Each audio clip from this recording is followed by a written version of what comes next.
Hello and welcome to Boomregard's Travel the Plan. Alright, so this is a new series. I'm gonna go over the plan for the series and kind of like how we're gonna do this and whatnot. So here we go. This is the 6 characters. This is gonna be a 6-box video series, and as you can see, they're already geared. They're all level 1, but they are geared to the teeth with the best gear I could possibly acquire for a level 1. And yeah, so what we're gonna do is we're gonna go over the plan in this episode, and then kind of talk about their gear in the later part of this episode. And then the next episode is going to be setting this all up, right? You can see how I don't have any macros, anything going here. I gotta set up my UI, all that stuff. We're going to go over that and how I set up all my all the follows and assist macros and all that stuff. That's going to be next episode. But this one, we're going to go over the plan, and the plan is actually in a Word document. Let's bring it over here. So Boomregard's Travels. I have been planning this thing for I don't even know how long. On one of my streams, someone was like, why don't you do a series where you do not do the happy path, where you do not do the standard stuff, right? And I was like, well, you know, that's a good idea. And so here we are, and I've been planning this since like last October, maybe last September. I don't know. It's been a work in progress, and when you get into gear, you'll see why it took so long to get to where we are. So I'm calling it Boomregard's Travels because this is going to be focused around a wizard. But for boxing purposes, I'll be playing from the warrior. So, and here's the group composition. We have Nomad, a warrior, Gnome. He's a warrior, so he's going to tank everything. Then we have Hobbs. He's a cleric, also a gnome. You're going to see a trend here. Viva, the enchanter, also a gnome. Boomregard, the wizard, also a gnome. Elira, terrible at saying, that's a random name I got off some random site. Magician. And Nomad with the G, we're going to be a Necromancer. And we'll get into that here in just a moment. So I like to set up a matrix of how, like what roles am I missing, right? So going through here, you know, I have a tank, healer, snare, crowd control, you know, spirit of wolf, speed, you know, that kind of just, you know, that can be a bard, it can be a shaman, whatever. Slow, you know, ports, evacs, and resurrection. So those are kind of like some roles that I've called out in several different videos where I feel like you need to fill those if you're going to box those characters, right? So the, you know, tank, warrior, obviously. Secondary is going to be the mage pet or the necro pet. The healer, 100%, no other way about it. The cleric. And the Necromancer might get some like group life taps and stuff later on. I've always played solo Necromancer, so I don't know how useful those are. But yeah, so there's gonna be no mercenaries in this this series. It's gonna be 100% me having to do everything, and I think that's gonna make it a lot more fun for me. Let's see here, snare, the Necromancer. One of the primary reasons I picked a Necromancer instead of a second mage is that they get snare and they get some other utility that's going to be useful for this composition. Secondary, wizards also get a snare. It's like a point blank. No, it's a targeted AE that hits 4 targets. It's not that great. I've tried boxing with a wizard before, and I've never gotten it to work. And then later on, warriors get a to snare, but necros can snare from level like 1 or 4 or something like that. Crowd control, enchanter. So I've gotten a lot of comments how every single one of my videos is a bard and a shaman, and guess what? We're not doing a bard or a shaman. We're doing an enchanter, and this is gonna be fun times. I played an enchanter on Yellowknack with my box crew there, and I loved it. It was probably one of the most fun things I've done in a long time. And the ability to lock down things for like 30 seconds plus versus having to like constantly, like on the Bombard, I'm constantly hitting my macros for mezzing different targets. This lock it down and I don't have to worry about it. It's so easy to do. It's so fun. And it really shows the power of what you can do when you're doing this stuff. Secondary, Necromancer gets Pestilence Paralysis. I think that's the name of it. It's a root, so it's like a 3-minute root. And mages, I think someone told me they can mez elementals. I don't know. We'll see how that goes. But they have no roots. But I can put a pet on it, and the pet will probably be fine. All right, Spirit of Wolf. We don't have it. We don't have any Spirit of Wolf. We don't have Celos. We don't have Cheetah. We don't have any of that. But we all have Journeyman boots. So everybody will be starting level at 1 with Journeyman boots. So slow. We don't have a Shaman. We have an Enchanter. Enchanter can slow and CC. Kind of eliminates the whole Bard Shaman equation there. But we will slow when we need to. I don't think I'll need to slow much at all. I feel like slow is overrated in a lot of cases. Like I'll slow stuff and I'm still getting hit for 15,000. Like on my monk or something like that. It doesn't change really how much I'm taking damage, but this group is going to be doing a little bit harder content, so I think the slow will come in handy in certain cases.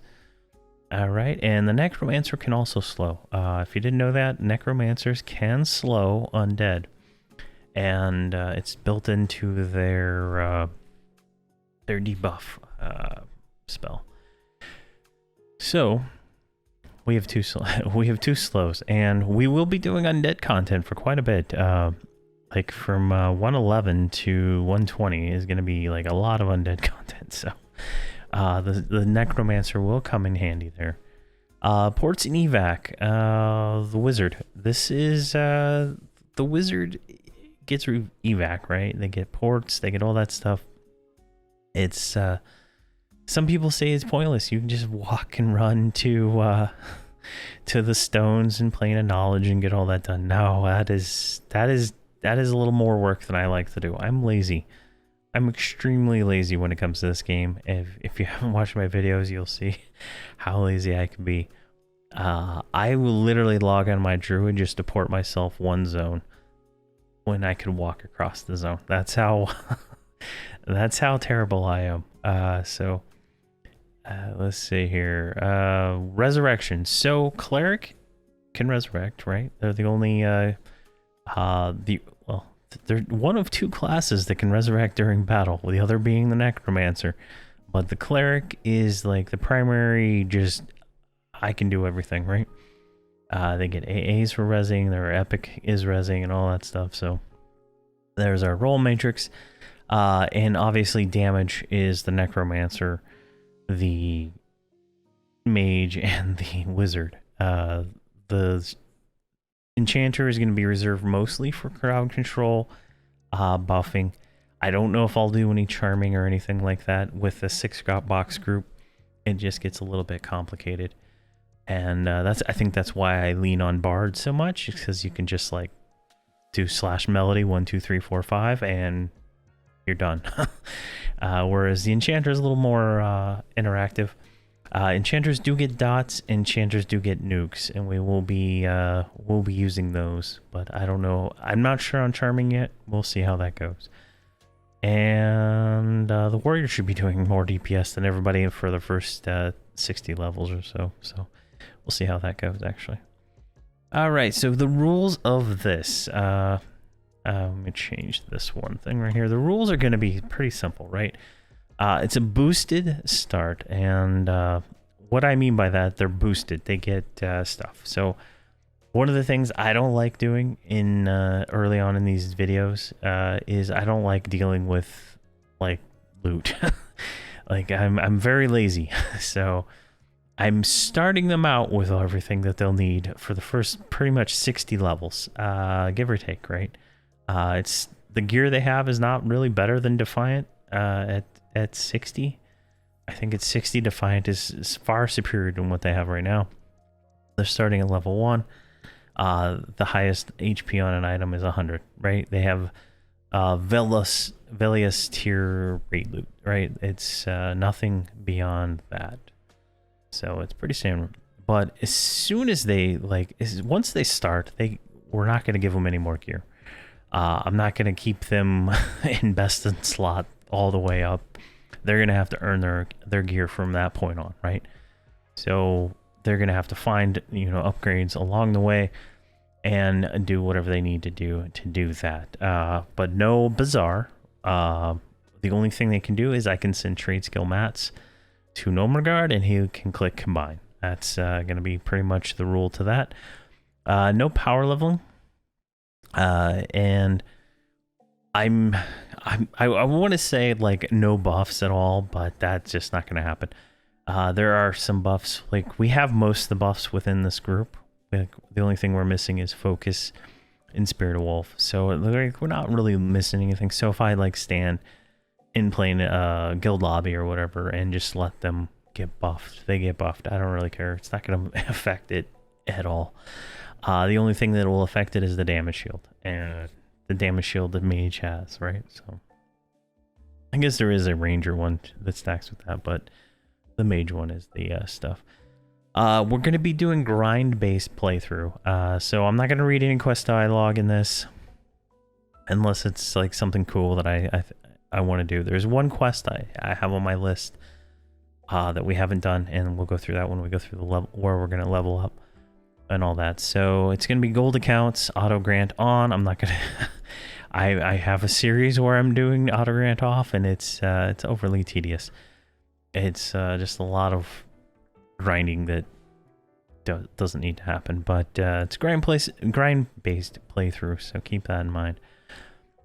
Fellowship, yeah, the fellowship. So they're gonna all be in a fellowship. I don't know if they can be in the same one as my other characters, but they will have their own fellowship, so they can put campfires down and make quick travel around the map. And then the wizard will play into that, because the wizard can bind in places and teleport the entire group to those places, which is kind of cool.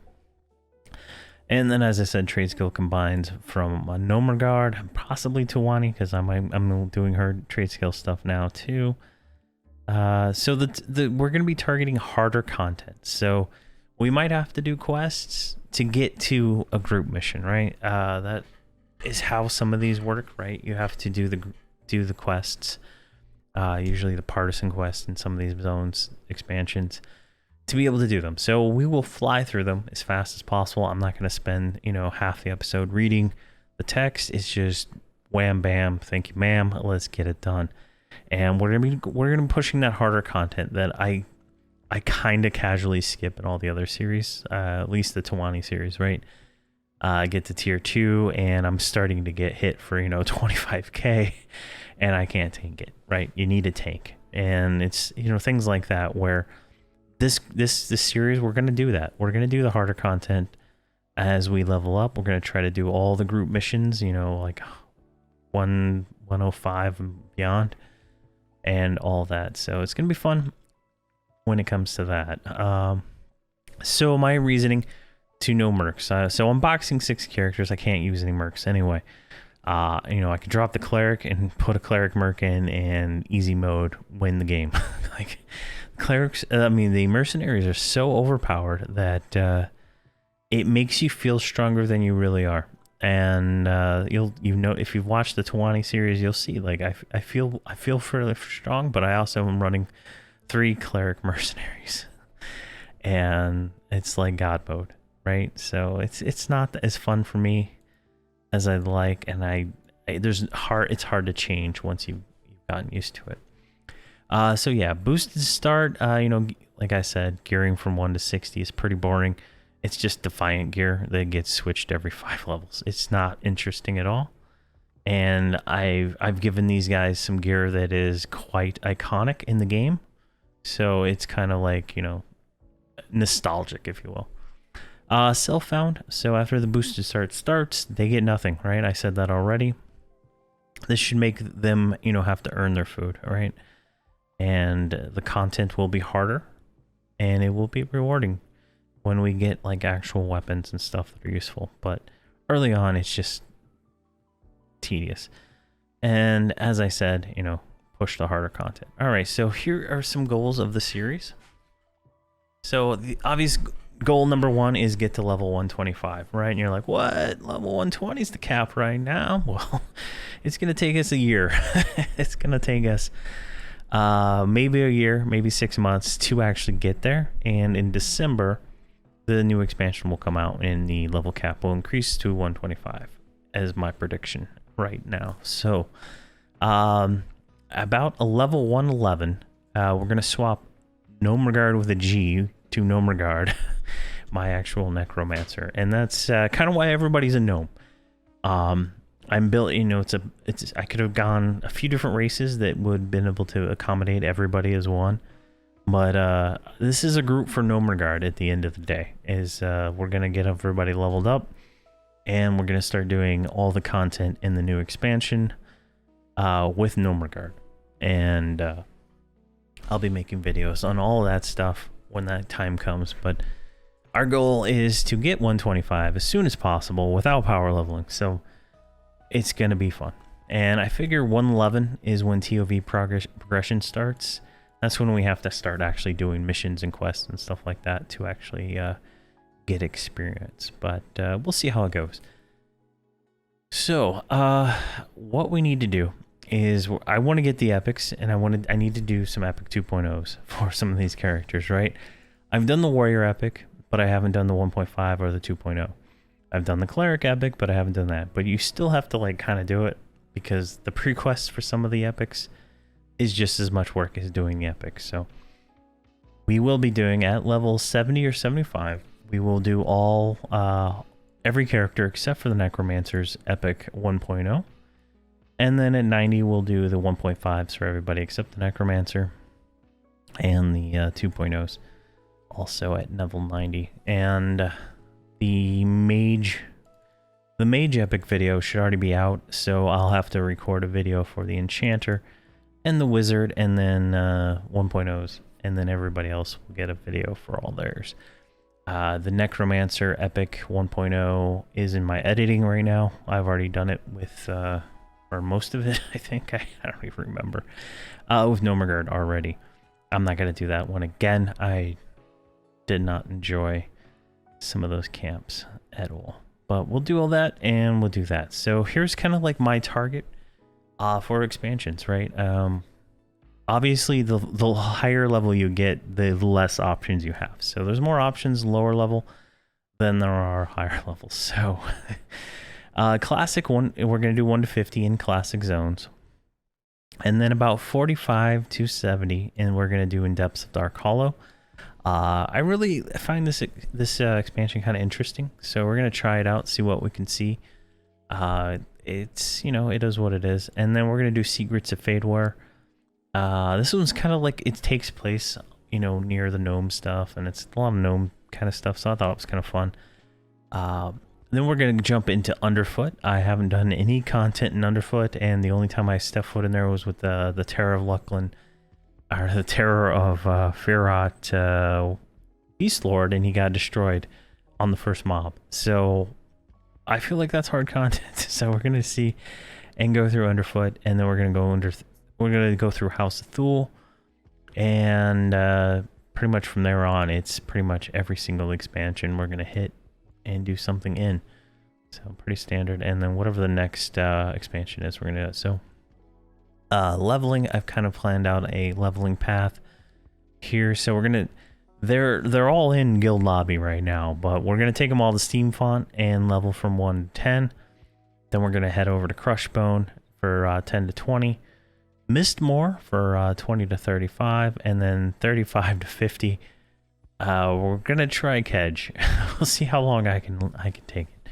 I've gotten them all Enduring Breath items, so they should be This should be able to handle it. And if that fails, we're going to go to plain innovation and kill some clockworks. Or jump into Corathius Creep. I always say that wrong. And then work our way through Depths of Dark Hollow. And then about 75 to 80, we're going to hit Dragonscale Hills, Looping Plains, Blood Moon Keep, and all that stuff. We're going to go through all those different zones and, you know, just see what we can do. You know, find the best experience and grind it up. Find the best experience, grind it up. You know, that's kind of like my process that this is going to be doing. And then I feel like in 85 we're going to have to go to Ocean Green Hills and start getting our Paragon armor. Unless, like, the Paragon armor is like broken. I got a thing somewhere in here, don't I? Or did I take it out? I took it out. No. One of my videos, I have all the armor laid out, right? And for the most part, the Paragon armor is better than everything up until House of Thule. It's even better than the Brel stuff, unless you're raiding. And if you're raiding, then that's, you know, that's a whole different story. But for the most part, the Paragon armor is equivalent to the first tier of House of Thule, and so that's kind of Paragon, you know, Paragons. It kind of, you know, gets you up there. But you know, we're gonna go through all the different expansions and hopefully do some of the progression in these, like without talking about them. Like, I'm not gonna read any of the text because I have another series that I do all that on. But for the most part, we're gonna do that. All right, and this is one of the quests I wanted to do, the Slip Gear Gym. And I think this ancient werewolf skull is from that expansion too. We're also going to want to do the Tears of Alaris 5% defense ammo slot item. And don't think there's anything else there. What's down here? Platinum farming. I don't even know. Some notes from some web page I found. Yeah, there we go. But there we go. That is like my plan. I've been researching this. I've been you know, trying to figure out everything I possibly can for the last few months just to get this set up and going. So let's go over Nomad here first. He's going to be the warrior that we're going to be using, right? So he is. He's currently in, like, I'm almost certain this is best in slot. I don't know where this item here came from. I haven't looked it up yet, but it's usable by level 1, and it's 155 HP. The only alternative is the Voltron's here, Necklace of Wonder, which is slightly better.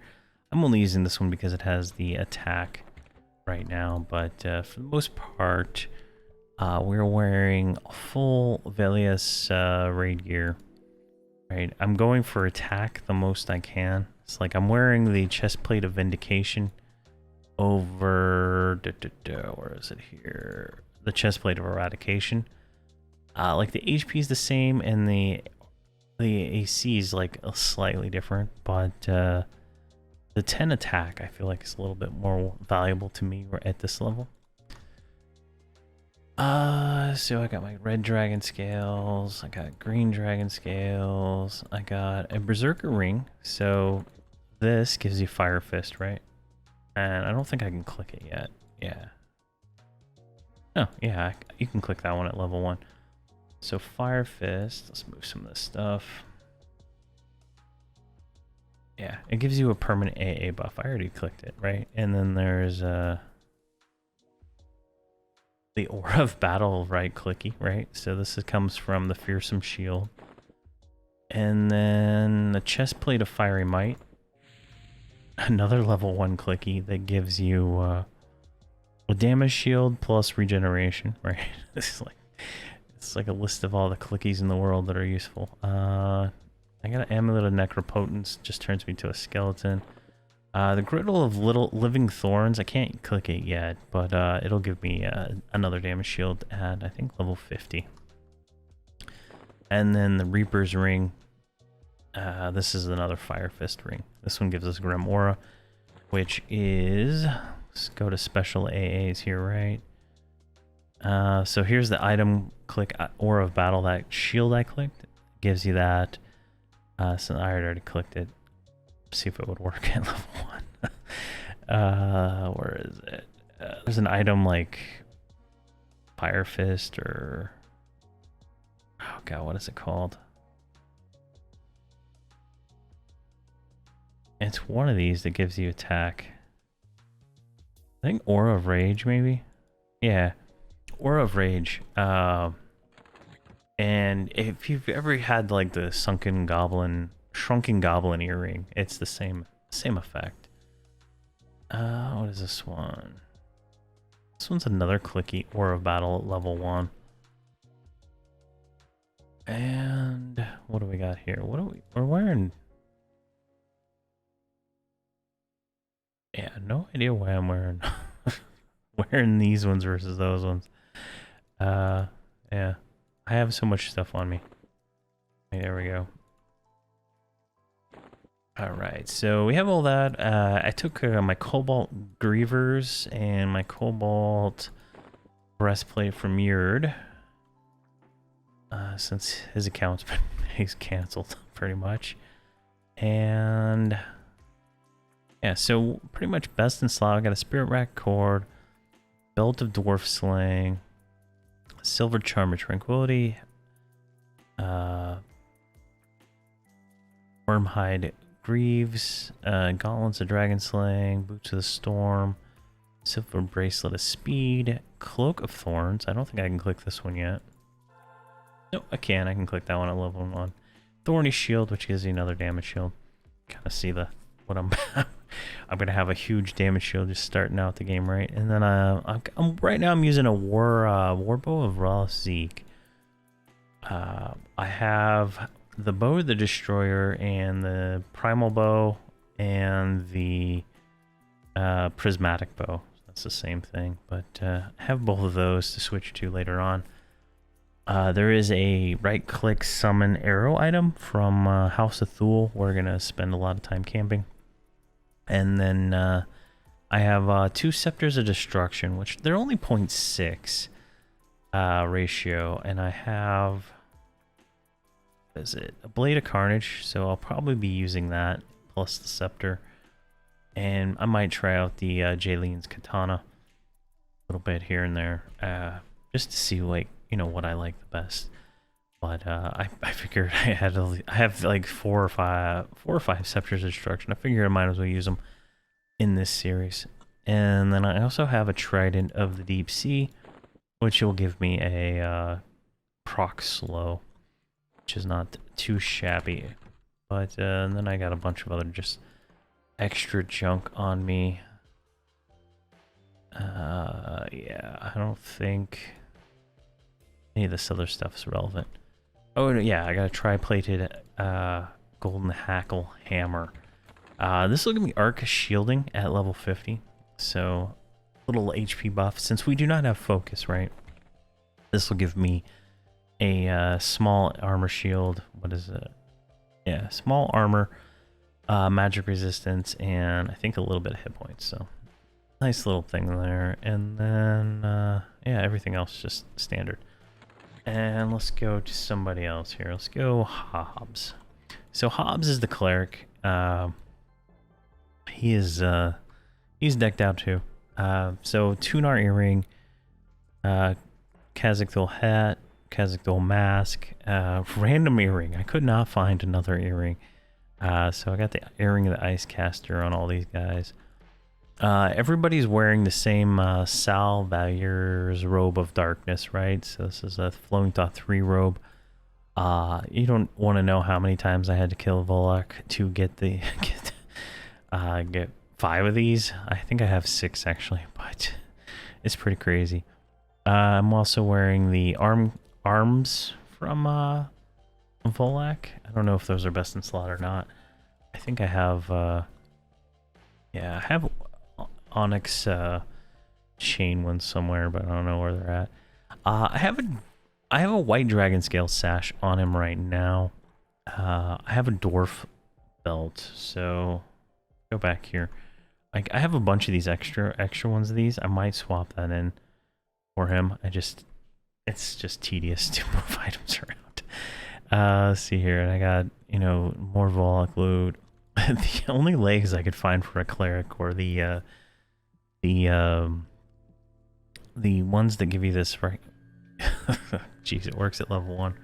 The Velius quest legs. So these are 80 HP, 70 mana. So they seem like the best. And I can do a 500 point heal at level 1. Just clicking these. So it's kind of cool. I don't know how useful it is, but might be the only way we heal.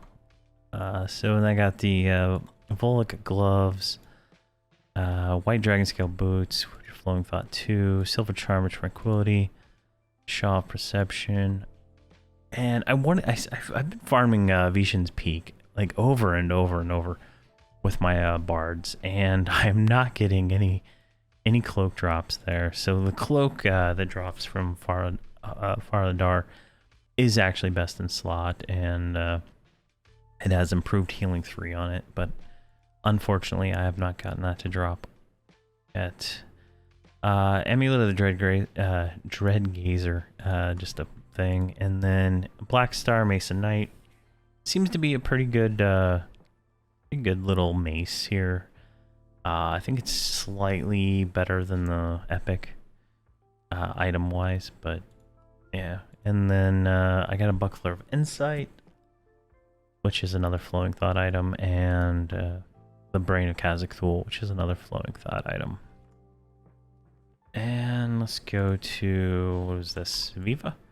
So Viva's not 100% complete. I have I have the White Dragon Totem, I think it is, or the statue, or the whatever. It's the Flowing Thought Water for casters. I have the quest items. I just have like my character with ally to the Claws of Vishen is, his timers are all set up, so he can't use it. But as soon as I get that, she'll get an upgrade. But for the most part, I need to get her White Dragon Scale boots too. Do that. But yeah, White Dragon Helm on most of the casters. The Warfare Mask on the Enchanter anyway. I'm trying not, like, the reason she has the Silver Dagger Destruction and not the Brain of Khazak-Thul is because I didn't want the negative charisma hit, and that's the same with the mask. So I don't know how much it matters. I have Infusion of the Faithful on right now from the AA stuff, but I don't think we would be max charisma with it. And then I have a Bracelet of the Deep Sea for Burning Affliction 3, and then Zombie Flesh Bracer just for Breath of the Dead, so it gives her Enduring Breath. So when we go to Kedge Keep, she's not gonna drown. And I want that on it. I'm gonna have Enduring Breath on all of them, whoever doesn't have it at this point, but it's a pain otherwise. And then I have a Cloak of the Maelstrom because I cannot find any other cloaks. Cloaks are pretty hard to find. The best one is the one in Vishen's Peak, and I haven't had that drop yet. And I'm not going to go farm the Crypt. Maybe I'll farm the Crypt with these guys, but I'm not going to go farm the Crypt. It's just not worth the time. Then she's got a Staff of the Silent Star from TOV. It seems like the best weapon you can get before the epic for them. And then the Essence of Nature. It's a 5 flowing thought item from Tunar. I've been trying to get a few more of these. I think I need one for Nomad here, and I should have everybody. I think I just need one more. It's just killing Tunar is a pain.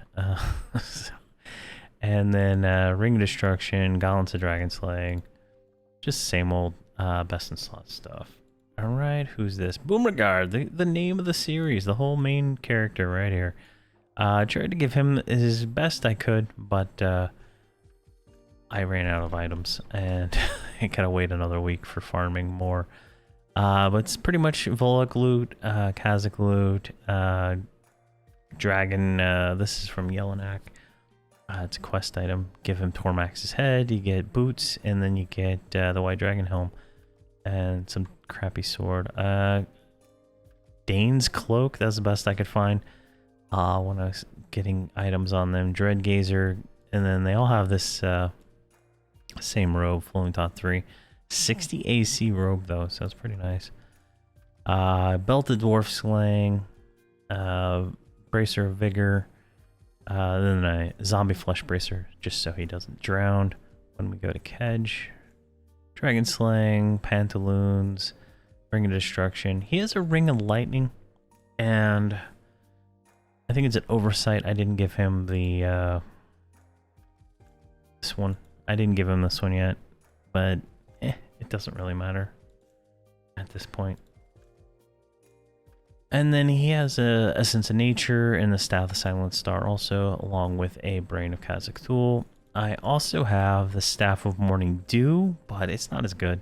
It doesn't have a proc, and I think it's a little bit more mana. Yeah, it's got a little bit more intelligence on it, but it's just not. It's not a good weapon. I bought this on Mischief before I moved a character over, and yeah, just not worth the effort of having. Yeah, I think that's everything on him, right? They all have like pretty much the same gear, right? And then Nomad here, he's got slightly different gear. Pretty much the same, but he has the Cloak of Venom from TOV, and he has Voltron's necklace on right now, which is Spell Haste. I almost want to put that on all of them. I think I need another 1 or 2 to drop, just so they all have Spell Haste. But he's got the Zombie Bracer, and he has got a Bracelet of Deep Sea, because this one has Burning Affliction 3, which will make his dots do a little bit more damage. So there's some choices I had to make for that kind of stuff, but for the most part, he's got a Barrier Sound because he does not have the Essence of Nature yet. But once he gets that, he will have that. His combat regen, his mana regen is terrible. 3, 4, what? Why does he only have 8? I don't know what's going on there. And then Zandakar's Heart is his primary. It gives him regen, so he's gonna be like, we don't have regen from like a shaman or something like that, right? So we're gonna need as much health as we can to avoid me having to heal him up. And for the most part, we should be good, right? So he's gonna have 9 combat regen, and I'm gonna be focusing his he's gonna do the group life taps and stuff like that. Play him as a group Necromancer instead of a solo Necromancer and see how well that works. But his intelligence is capped out. He's got the brain. He's got everything else. I don't know if there's any other like side upgrades I could do right now, but for the most part, I think he's set. And then the final character is Elira. She is a mage. So pretty much the same gear across the board here, right? This is like the best you can get for the Velius expansion, right? So I don't think there's anything unique on her except she has silver chains on her back, because that's just what I had, right? So, and Silent Star, Essence of Nature, and then a Brain. So pretty standard across the board, but like this gear is not going to last very long. As soon as we hit probably 30 or 40, we're going to be getting Flawed or Ornate Defiant, and I believe all that is better than this, but for the most part, it's an accelerated start, just so I don't have to worry about Crude Defiant and all this stuff, right? I don't have time for it. Yeah, these are probably better than the other one for there. And I have so many items. I don't even know what to do with them. I've made like 4 characters just to hold the items I'm getting from TOV and Kale and Tunar that are just extra. Like I don't even know what to do. It's like overwhelming to even try to sell them. So I've been throwing as much as I can in the guild bank, but yeah, it is what it is. So there we go. So this is kind of like, the plan. kind of gear they're gonna have, and starting. So next episode is going to be in a setting everything up, right? Like the UIs are not set up. I'm probably gonna build a template so they all start at the same base, kind of like how I do with the heroic characters, and then go from there.